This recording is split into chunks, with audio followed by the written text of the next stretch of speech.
It's a new week, so we have a new episode of Pixel Peak. Hey, Krista, wait, where's Jean-Luc? Oh no, I think I'm having deja vu. I heard they're doing some experimental stuff in the editorial section. I don't even remember doing an episode last week. Well, that's because you weren't here. I had to cover the editorial, wait, that was 2 weeks ago. What happened last Saturday? It's probably best that we don't think about it too much. Let's just get started with this week's news. All right, one story we're looking at is pretty disappointing. Ubisoft is no longer producing toys for Starlink Battle for Atlas, and we'll let you know why. We'll also share the details about the recent resignations from the Overwatch League and how the esport may be too demanding for its athletes. To lighten the mood, PlayStation Network name changes went live for everyone this past week. Unfortunately, it does come with a catch, which we'll cover. For this week's analysis, we're bringing in PC analyst Walker Peters to chat about the recent feuds between the Epic Games Store and Steam, so stay tuned to hear more about that. The editorial, written by Mack Stein, is on From Software again, but this time we're talking about the toxicity of the Dark Souls fanbase and the skill floor for Seikiro Shadows Die Twice. Sekiro Shadows Die Twice returns for round 2 in this week's game review by Logan Berg. This episode's looking packed, so let's get started. I'm Bobby Eggins. I'm Kristen Lawrence, and we hope you enjoy your stay here on Pixel Peak.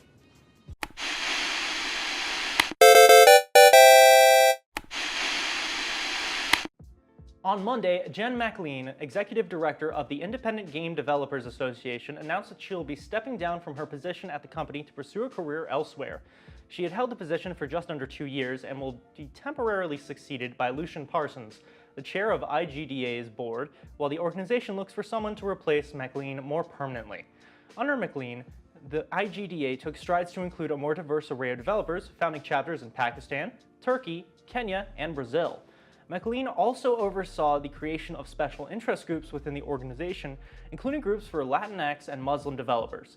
In 2018, however, McLean also famously drew ire from developers when she voiced anti-union sentiment at that year's Game Developers Conference. Talking to GamesIndustry.biz, McLean said that her time with the organization was her most fulfilling in the industry, saying, "I'm proud especially of how we expanded the IGDA to truly represent our international mission and diverse membership. This was the ideal time for me to move on and for us to find a fresh new voice to guide the IGDA into the 2020s. In the interim, I know Lucian will continue our strong work." Over the last few years, the game industry has started taking small steps to increase diversity. But while marginalized groups are starting to see greater representation in terms of staff, a light is being shined on another problem that is not only being addressed, but might actually be worsening: the gender pay gap. According to GamesIndustry.biz, the gender pay gap in UK video games actually widened by 3.5% over 2018. Looking through government figures, the median difference in wages is 18.8% in UK game companies, almost double the national median disparity of 9.6%. Keep in mind, those numbers are just the median. Looking at individual companies, the figures can get even worse. Rockstar North, the GTA and Red Dead Developers UK branch, has a staggering wage gap of 34.4%. F1 developer Codemasters isn't far behind, with a gap of 33%. Sumo Digital, developer of games like Snake Pass and Crackdown 3, takes third place at 32.6%. Sumo Digital responded to the report in a statement, but largely shifted the blame onto the industry as a whole. In the statement, the company said, "Publishing gender pay gap data highlights the issue of the lack of women in the workforce faced by Sumo as part of the international video games industry." In a blog post last Tuesday by the development team of Starlink Battle for Atlas, it was announced that toys would no longer be manufactured for the title. This announcement came as a surprise to many, since Starlink was marketed by Ubisoft as a Toys to Life game and was only released last October. Starlink devs explained their reasoning behind the decision in the same blog post, which reads, "Despite the immense and continuous support from our players, the sales for Starlink Battle for Atlas fell below expectations." That's the only bad news about the game, however. The developers for Starlink assured players that the DLC across all platforms would include lots of digital goodies and that there would be lots of free, community-suggested content to follow this month's update. Although Starlink owners on Switch won't be seeing toy adaptations of the Star Fox or Star Wolf crews, they can look forward to digital content as the game continues to be updated. Over the past 2 weeks, 4 players have left Overwatch League, spurring concerns that the league isn't taking enough steps to ensure the health of its players. It started when Atlanta Reign DPS player Daniel Francesca departed from his team after the close of Stage 1. In the time since, Toronto Defiant DPS player Do Young Stellar Lee, Dallas Fuel DPS Hyun Effect Huang, and Dallas Fuel assistant coach Christian Coco Johnson have all retired from the league. All of the players cited being unhappy as reasons for their departure, but some of the players told of much more serious problems.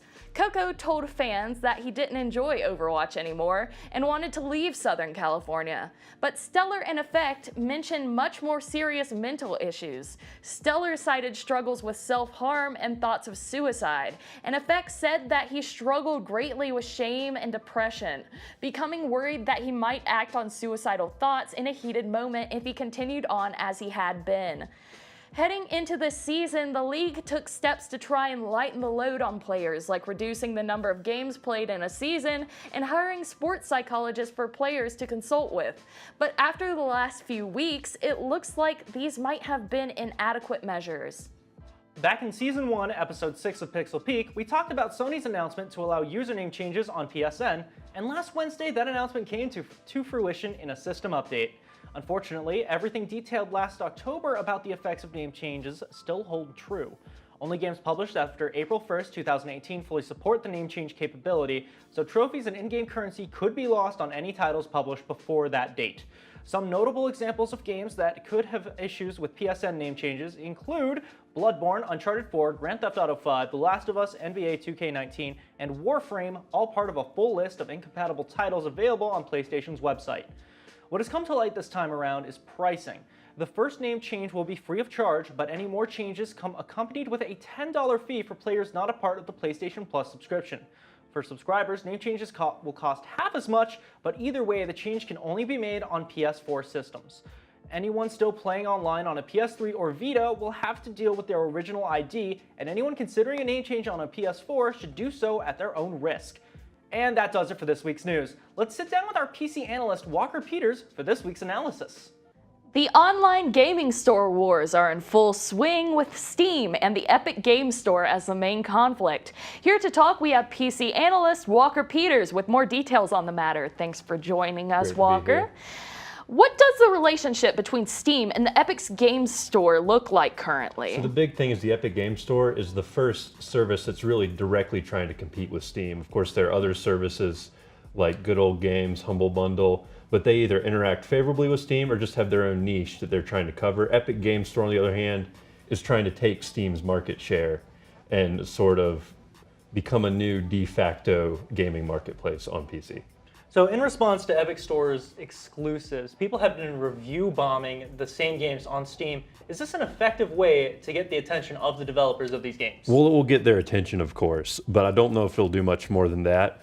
Borderlands 2, of course, the reviews have gone to overwhelmingly negative on Steam, but what does that really mean? It's an old game.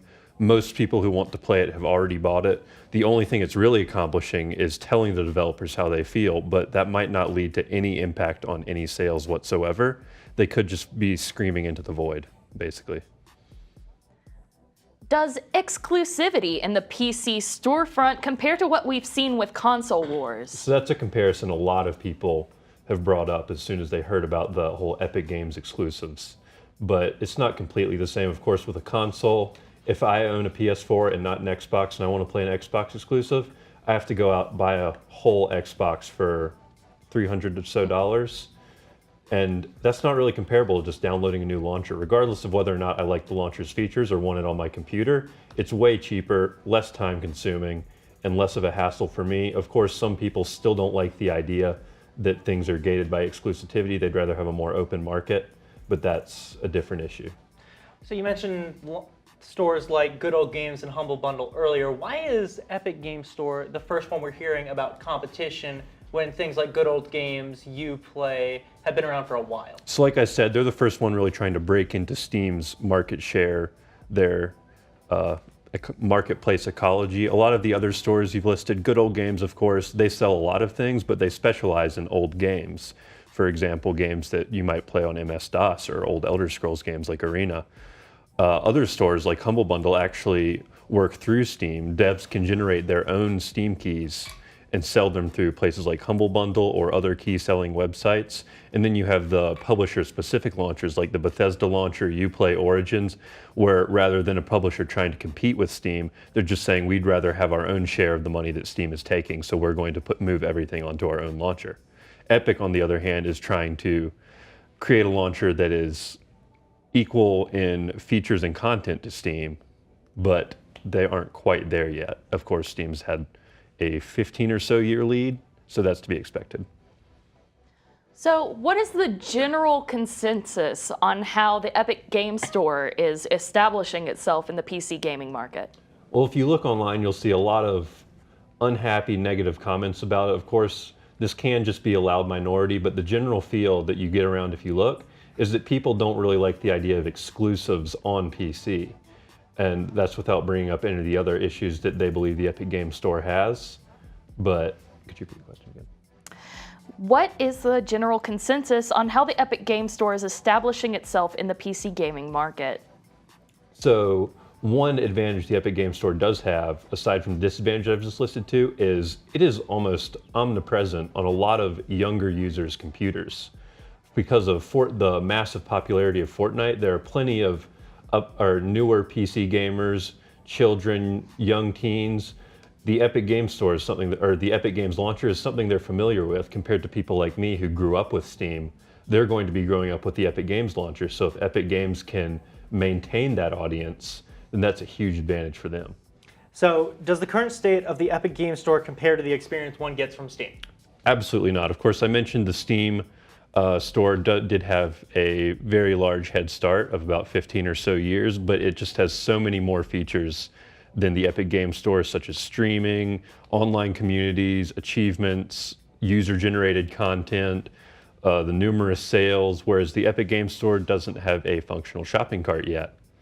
If it were up to me, if I were in charge of Epic, I would have delayed the launcher's release until they'd gotten some more bare bones features out. For example, a shopping cart, achievements list, easier communications features. It certainly could get there, and they have published a roadmap of planned features. I do hate to cut you off, but I am being told that we are unfortunately out of time for the analysis this week. But thank you so much for joining us today, Walker. Now, Kristen will bring us this week's editorial.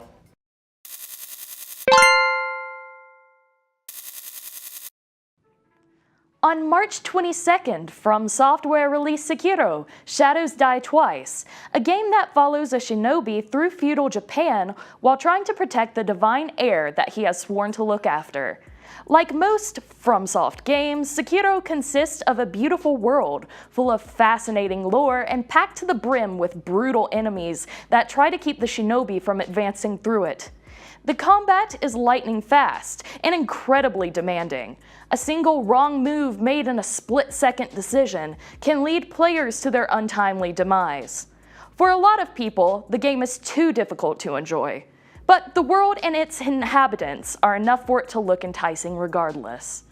As a result, the last week or so, the game industry has been embroiled in debate over whether or not the game should include accessibility features, things that players could adjust to fine-tune the game to a difficulty that's more manageable for them. This isn't new to FromSoft games by any stretch of the imagination. Almost every time the company has released a Soulsborne game after the series infiltrated pop culture, people have clamored for options that would allow a wider array of people to get into and play the games.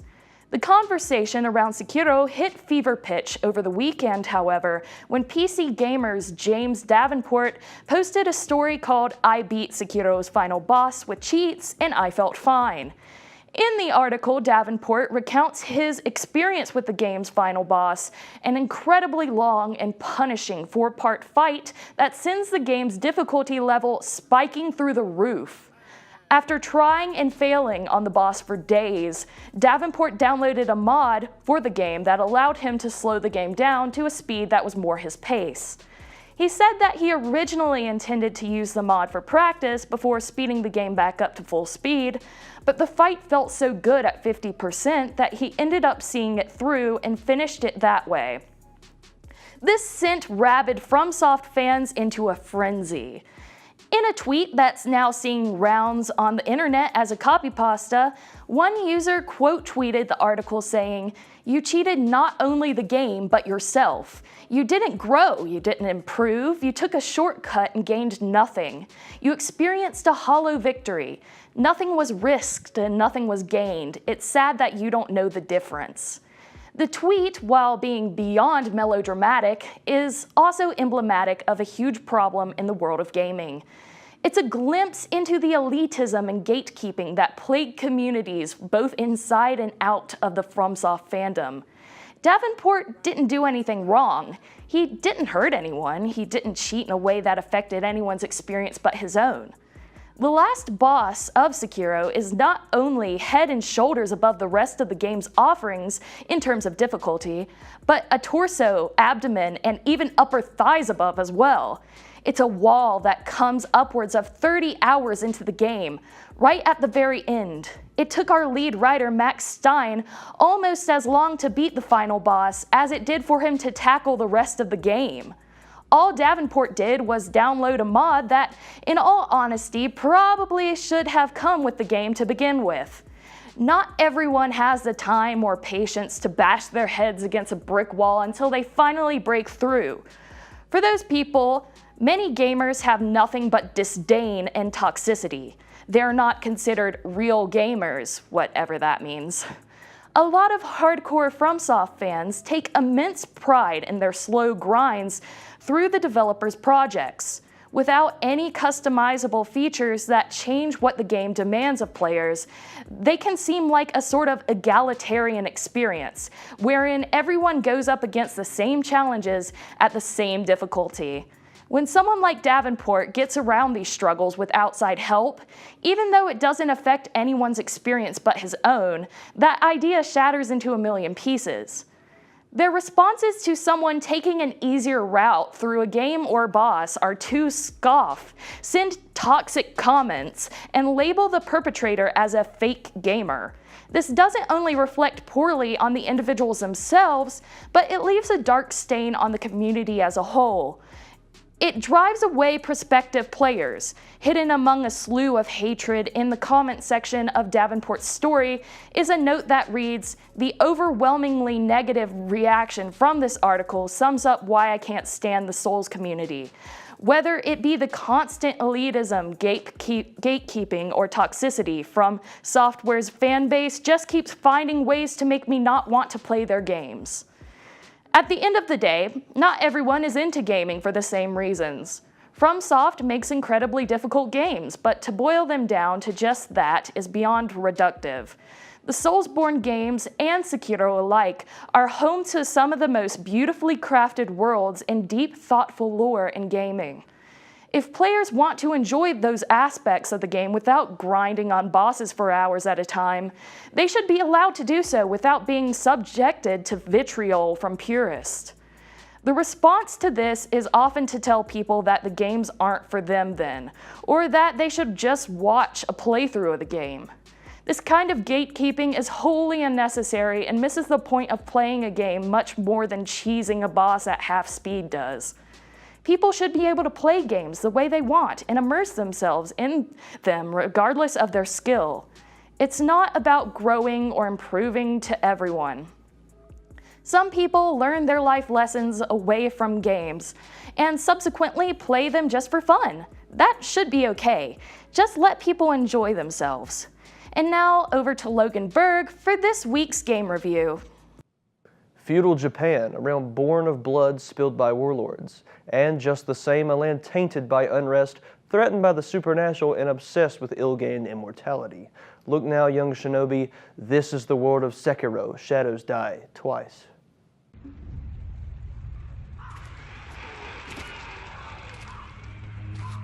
Sekiro Shadows Die Twice is an action-adventure game set in a fictionalized 16th century Japan filled with about what you'd imagine. Awe-inspiring samurai, devilish giants, and massive snake monsters. Developed by the renowned From Software, creator of the likes of Dark Souls and Bloodborne, Seikiro was a game with massive shoes to fill, expected to at once harken back to those classic titles while building its own identity. It succeeded. As an avid fan of Dark Souls myself, I experienced a sort of culture shock. Sekiro is an immensely more dynamic and mobile experience. I was the type of player to gear up in heavy armor and tank my way through difficult times, and in Sekiro that is not an option. Combat is fast-paced and requires a lot of skill. For one, health is not necessarily your primary concern. The other major stat in combat is posture, both yours and your opponent's composure during battle. Perfectly timed reflections and counterattacks will whittle your enemy's posture, eventually to the point of their sudden death. This makes combat feel like a frantic back and forth, and when executed well, it looks awesome. My best fights in Sekiro look more akin to a dance, where I had the rhythm down perfectly. But if you thought it was that simple, guess again. While Sekiro doesn't have you changing out weapons and armor, which was a staple of Dark Souls, you do have a special ace up your sleeve, prosthetic tools. Taking the place of your dearly departed left arm, your prosthetic tools are specialty items, having specific purposes and helping carve down your enemies. Enemy with an annoying shield? Pop out your axe and rip it to shreds. These can be upgraded as well, requiring money and resources you need to find off of enemies. Speaking of upgrades, you have a similar tree of abilities for yourself as well. Far flung from past titles' more stat-based leveling system, Sekiro instead primarily focuses on unlocking new abilities. Combat arts are triggered special attacks, while other skills include passive abilities like better stealth. Ah yes, stealth. Yet another new feature in Sekiro. As a shinobi, going headlong into battle can often be foolish. By crouching, hiding in tall grass, or scaling buildings, you can gain tactical advantages before a fight even begins, positioning yourself for a swift kill to kick off the battle.